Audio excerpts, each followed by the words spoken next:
그리스도인들이 교회에서 가장 자주 사용하는 말 가운데 하나가 뭐냐 하면 은혜 받았어요 라는 말이에요. 오늘 예배 시간에 은혜 받았습니다. 오늘 말씀에 은혜 받았습니다. 오늘 찬양에 은혜 받았습니다. 집사님 교회에서 이렇게 봉사하시는 모습을 보니까 참 은혜가 됩니다. 이런 말을 자주 사용하죠. 그러면 도대체 은혜라는 것을 우리가 어떻게 받는 것일까요? 도대체 은혜는 어떻게 우리에게 오는 것일까요? 하나님께서 우리에게 은혜를 주시는 통로가 세 가지가 있습니다. 그걸 신학적으로는 은혜의 방편이다 그렇게 말을 해요.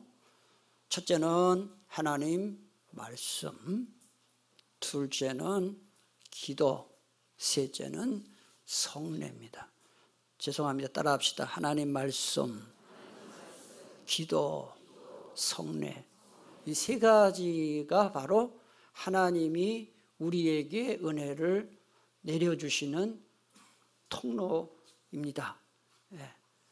하나님 말씀을 듣지 않고 은혜 받을 수 있는 사람은 아무도 없습니다. 하나님 말씀을 들어야 믿음이 생기고 믿음이 자랄 수 있어요. 여러분 선교사님들이 선교지에 가서 가장 중요하게 하는 사역이 뭐겠어요? 말씀을 전하고 설교하고 가르치는 거예요. 왜 그럴까요? 성경 말씀을 듣지 않고는 구원 받을 자가 없어요. 제가 선교지에 가끔 갑니다. 제가 이제 목회를 좀 오래 하다 보니까 또 선교도 우리 교회가 많이 하다 보니까 선교지에 있는 선교사님들을 제가 가면 가장 많이 요구하는 게 뭐냐? 목사님 오셔서 말씀 집회 좀 해주세요 그래요. 바꿔 말하면 설교 좀 해주세요. 아니 선교사님들 다 목사님이에요 대부분. 근데 저보고 설교 좀 해달래요. 그것도 한 번 하는 게 아니라 가능하면 와서 며칠씩 설교 좀 듣고 싶어요 그래요. 그 왜 그럴까요? 선교사님들도 목사님들도 말씀 듣지 않으면 믿음이 다 떨어지거든요. 여러분 오늘도 예배당에 와서 예배 드릴 때 모든 시간이 다 중요하지만 특히 말씀에 은혜 받으시기를 바랍니다. 그래야 믿음이 생겨요. 그래야 믿음이 자라는 거예요. 로마서 10장 17절에 보면 이런 말씀이 나와요. 믿음은 어디에서 나옵니까? 믿음이라는 게 어디서 나오냐? 들음에서 나온다. 들음은 그리스도의 말씀으로 말미암았느니라 그랬어요. 로마서 1장 16절에도 보니까 내가 복음을 부끄러워하지 아니하노니, 복음이라는 건 말씀이에요. 이 복음이 뭐냐? 모든 믿는 자에게 무엇을 준다 그랬어요? 구원을 주시는 하나님의 능력이 된다 그랬어요.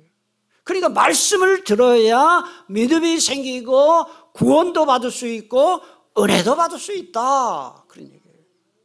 그래서 여러분들 예배 시간 전에 여러분 자신을 위해서 기도할 때 하나님 오늘 말씀 듣고 은혜 받게 해주세요 그런 기도 꼭 하셔야 돼요.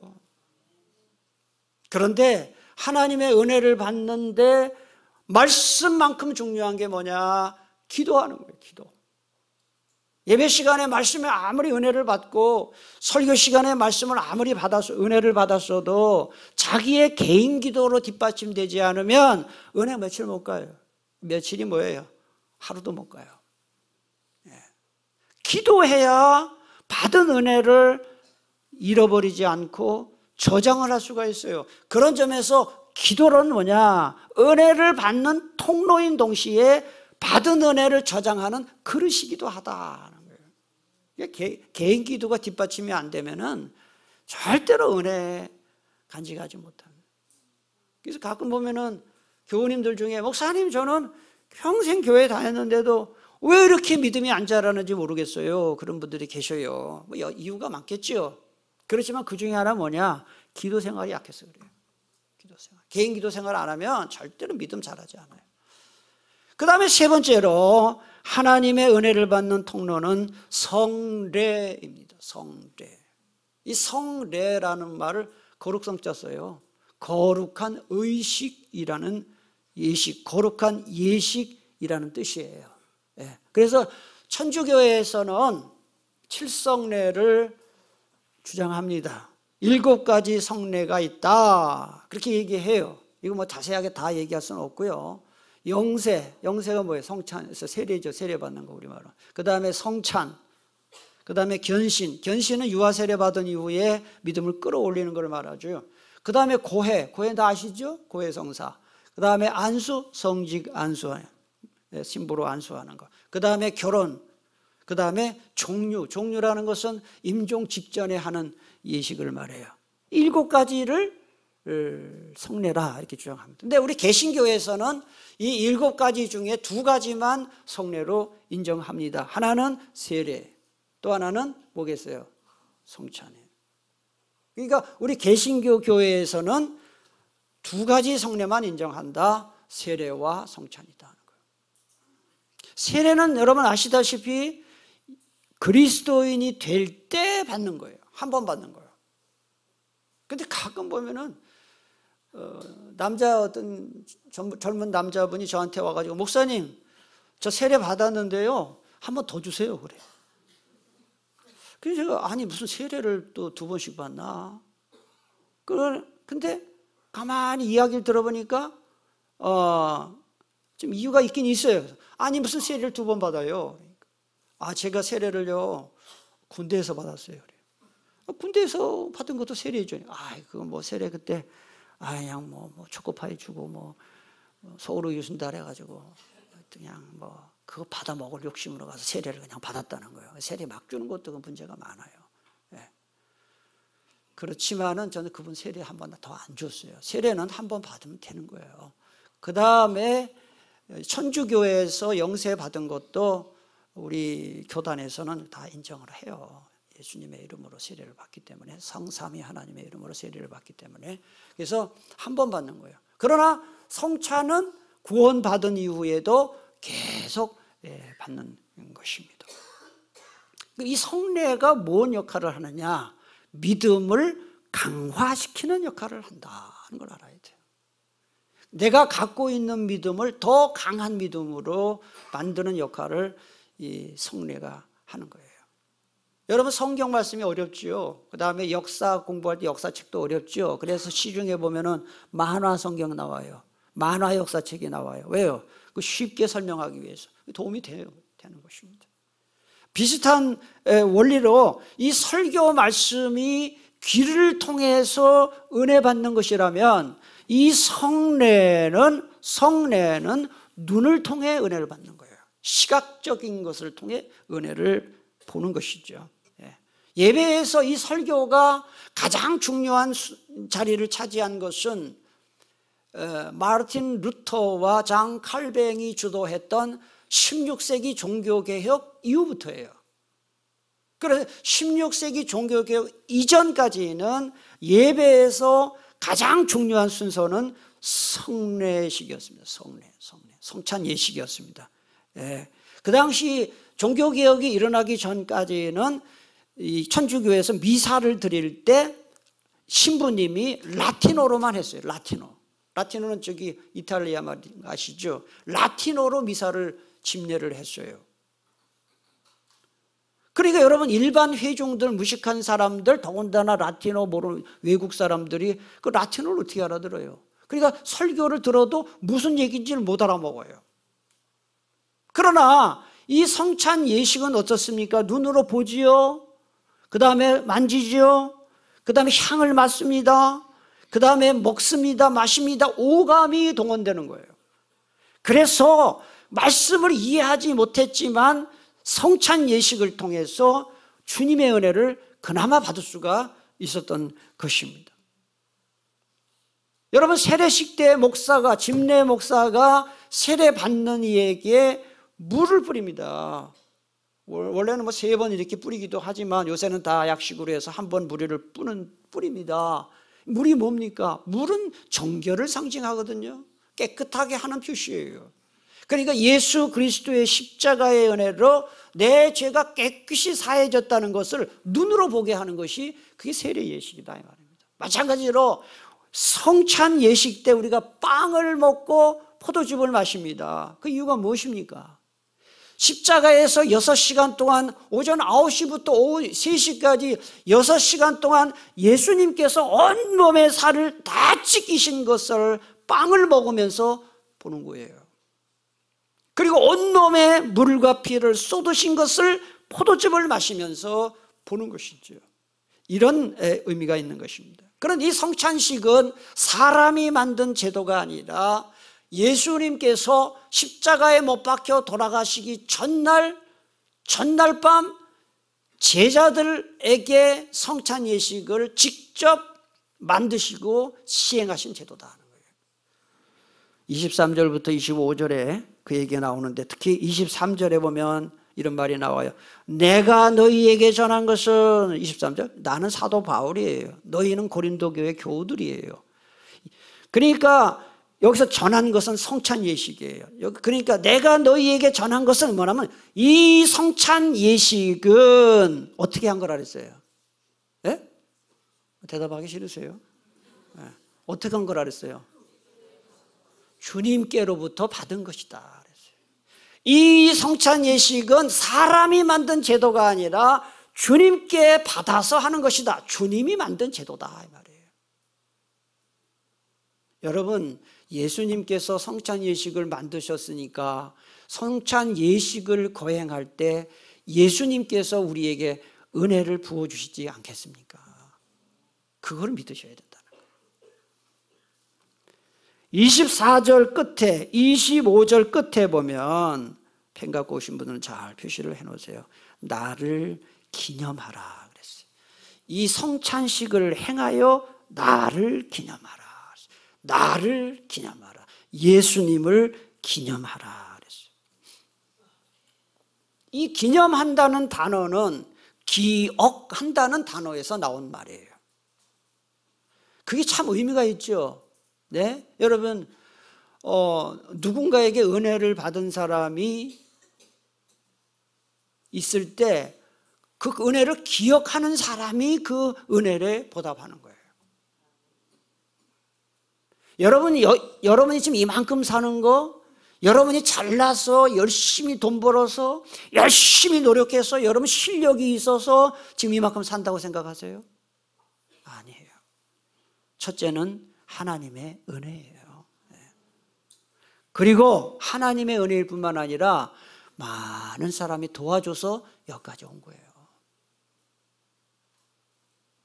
근데 사람들은 건망증이 심해가지고 건망증이 심해서 잊어버리면 안 돼야 할 것을 잊어버려요. 자기가 하나님께 받은 은혜, 다른 사람에게 받은 은혜를 까맣게 잊어버리고 나 잘났다고 살아요. 힘들고 어려울 때는 자그마한 도움도 크게 감사했으면서 막상 문제가 해결되고 나면은 내가 언제 그랬냐는 듯이 그냥 까맣게 은혜를 잊어버리고 살아요. 여러분 절대로 배은망덕하면 안 돼요. 저야 제가 다른 사람에게 뭔게 은혜를 많이 끼쳤겠어요? 그렇지만은 가끔 이렇게 그래도 내 딴에는 뭔가 하려고 했는데 그 은혜를 받은 사람 중에 아무것도 없었다는 듯이 아무 일도 없었다는 듯이 지내는 걸 보면은 좀 서운한 거 사실이에요. 아쉬울 때만 찾아오고 말이죠. 그리고 고맙다는 말도 없고. 이게 사람과의 관계만 그러면 또 모르겠어요. 하나님한테도 그러는 거예요. 성찬 예식이 무엇입니까? 예수님께서 내 죄를 대속해 주시기 위해 십자가에 못 박혀 돌아가신 것을 기억하고 기념하고 감사하는 의미를 갖는 거예요. 예수 믿으면서도 내가 참 예수 믿고 구원받았다는 거에 대해서 전혀 감사가 없는 분들 혹시 계십니까? 오늘 성찬 예식을 통해서 구원받은 감사가 회복되기를 축복합니다. 사람이 인생을 살면서 겪을 수 있는 슬픔 중에 사별의 아픔이 있어요. 사별의 슬픔이 있어요. 사랑하는 사람과 이 사별하는 슬픔이 있어요. 저도 장례식을 수도 없이 치러보는데 유족들을 보면은 사랑했던 사람이 먼저 갔을 때 통회하는 모습을 보면 참 마음이 아픈데요. 유족들이 장례식을 치를 때 꼭 챙기는 게 뭐냐? 유품이에요. 사랑하는 사람은 볼 수 없지만 그 사랑하는 사람이 평소에 애지중지했던 물품 하나, 또 입던 옷 같은 거 한두 개 정도는 기념으로 놔둬요. 왜 그렇게 해요? 그걸 보면서 고인을 생각하는 거예요. 수준도 다르고 또 차원도 다르지만은 이 성찬 예식이 그와 비슷한 의미를 가져요. 26절을 한번, 26절을 다 같이 봉독합니다. 너희가 이 떡을 먹으며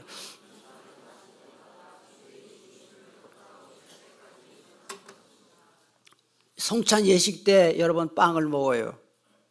작은 빵을 먹습니다마는 그 빵을 먹을 때 이야 이게 뭐 어느 빵집에서 샀나, 빵이 너무 달다, 이런 생각하면 안 돼요. 빵을 먹으면서 예수님께서 십자가에서 나를 위해서 몸의 살을 지키셨구나, 주님의 살을 생각하셔야 돼요. 희생. 포도즙을 마시면서 나를 위해 주님이 흘리신 피를 기념하는, 그리할 때 그게 은혜가 되는 거예요. 저는 1989년 3월에 종신대 신대원에 입학을 했어요. 지금도 기억나요. 1989년 3월, 그때 신학대학원 첫 채플 예배 시간에 성찬식을 하더라고요. 그 성찬식을 하면서 얼마나 울었는지 몰라요. 그 성찬을 받으면서. 지금 생각하면 야, 내가 그때만큼 운 적이 있나. 그 빵을 먹고 포도즙을 마시는데 나 같은 사람이 이렇게 신학교에 들어오게 된 거 생각하니까 얼마나 감사한지. 여러분, 이 성찬 예식을 뭐 처음 하는 분은 없을 거예요. 때가 되면 하고 하는데 그게 아무 의미 없이 받아들이지 마시고, 오늘 성찬 예식 받을 때 여러분들이 정말 주님의 그 은혜에 깊이 동참하고 감사하고, 정말 다시 한번 여러분의 마음속에 내가 구원받았다는 것이 너무 감사하다 하는 그 뜨거움이 회복되는 시간이 될 수 있기를 축복합니다. 26절 끝에 보면 그가 오실 때까지라는 말이 나와요. 그가 오실 때까지. 이건 뭐예요? 주님 재림하실 때까지라는 뜻이에요. 주님이 재림하실 때까지 성찬식을 계속하라.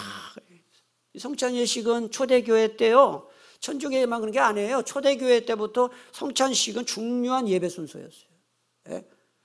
더군다나 천주교회에서는 지금도 매주 성찬식이에요. 천주교 혹시 가보신 분 아시겠어요? 저는 한 번 가봤어요. 미사에 한 번 참여해봤는데 신부님 앞에 서가지고 빵과 포도즙을 들고 있고 신도들이 쭉 지나가면서 매주에 매주. 그런데 우리 개신교회에서는 뭐 1년에 한 2번 해요. 3번 해요. 이게 왜 이렇게 되는지 아세요? 16세기 종교개혁자들이 종교개혁을 하면서 천주교가 너무 의식과 형식에 치중했다 하는 거를 반발심으로 확 줄여버린 거예요, 성찬식을. 근데 뭐든지 이게 지나치면 안 되는 거예요. 그래가지고 성찬식이 개신교에서는 완전히 의미를 잃어버린 거예요. 그리고 제가 실제로 성찬 예식을 집례할 때마다 다 그런 건 아니지만 또 어떤 분들은 성찬 예식을 굉장히 귀찮게 생각하고 번거롭게 생각하고, 이게 왜 그런 거예요? 이 의미를 몰랐어요.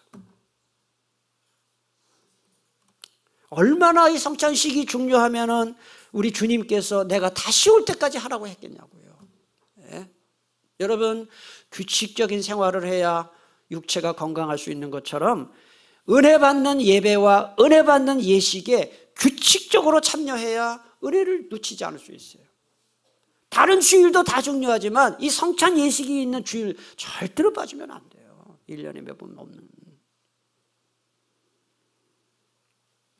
예수님은 이 세상에 계실 때 가난한 자들, 그 다음에 천한 자들, 그 다음에 죄인들과 자주 어울려서 식사교제 하셨어요. 성경 읽어보세요. 사복음서. 여러분, 마태 같은 사람도 세리죠. 그 다음에 뭐 여리고에 갔을 때 누구죠? 갑자기 사람이 생각이 안 나요. 키 작아서 나무에 뽕나무에 올라갔던 삭개오. 삭개오도 집에 가가지고 죄인이거든요. 심지어 예수님은 창녀들과도, 창녀가 뭐예요? 사창가에 있는 그 창녀들과도 식사 같이 하셨어요. 예수님이 그때 30대에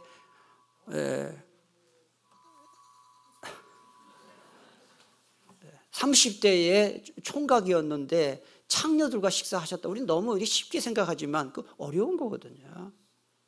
예수님은 이렇게 식사 교제를 굉장히 중요하게 생각하셨어요. 예수님이 십자가에 못 박혀 돌아가시기 전날 밤 제자들과 한 마지막 그 만찬을, 최후의 만찬이라 하는데 15세기에 르네상스 시대에 이탈리아를 대표하는 화가인 레오나르도 다빈치가 그린 이 그림, 최후의 만찬이죠. 예? 이거는 여러분, 사람이 죽기 직전에 가장 중요하다고 생각하는 거 하지 않겠어요? 그런데 예수님은 12제자들과 만찬을 하셨어요. 성찬을 한 거예요. 성찬. 이 성찬이 얼마나 중요하면 예수님이 그렇게까지 하셨겠습니까? 서양에서는 그래서 밥을 같이 먹으면서 친밀감을 이렇게 형성되는 것을 가리켜 런천 이펙트라 그래요.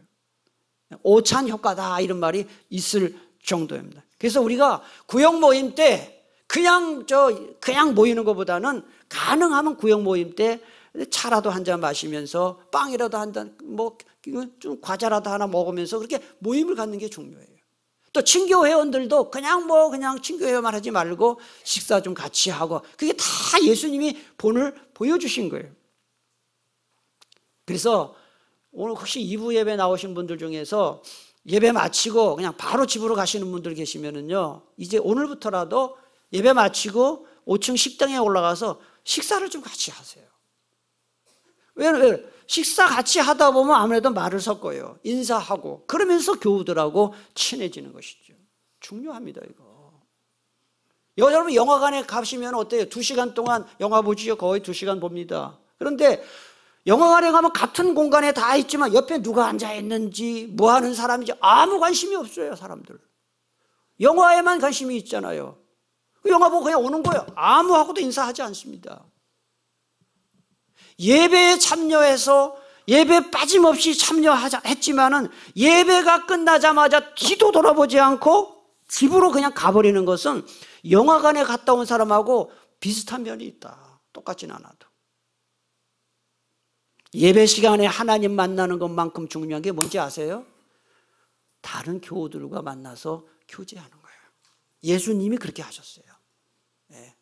그런 점에서 이 성찬식에 참여하는 것은 다른 교우들과 함께 예배드리고 교제하고 함께 봉사하는 것만큼 중요한 성도의 교제의 의미가 있습니다. 왜 그렇습니까? 같은 음식을 먹잖아요. 여러분 식구라는 말이 뭐예요? 식구라고 먹을 식자씁니다. 입구자씁니다. 가족이 뭐예요? 같은 밥을 먹는 게 가족이에요. 우리 사회가 지금 가정이 많이 붕괴가 됐어요. 언제부터 이렇게 된지 아세요? 가족이 밥을 따로 먹으면서 이렇게 된 거예요. 그전에는 대식구라도 같이 다 밥 먹었어요. 그러면서 가족이 끈끈했어요.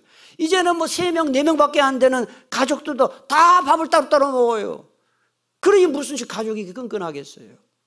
성찬 예식은 우리는 다 예수님을 우리의 구주로 섬기는 다 한 식구다 하는 것을 확인하는 그런 교제의 의미가 있다는 거예요. 오늘 본문 말씀 앞쪽에 조금 보면 고린도전서 10장을 한번 가보세요. 10장 17절 한번 펴보시기 바랍니다.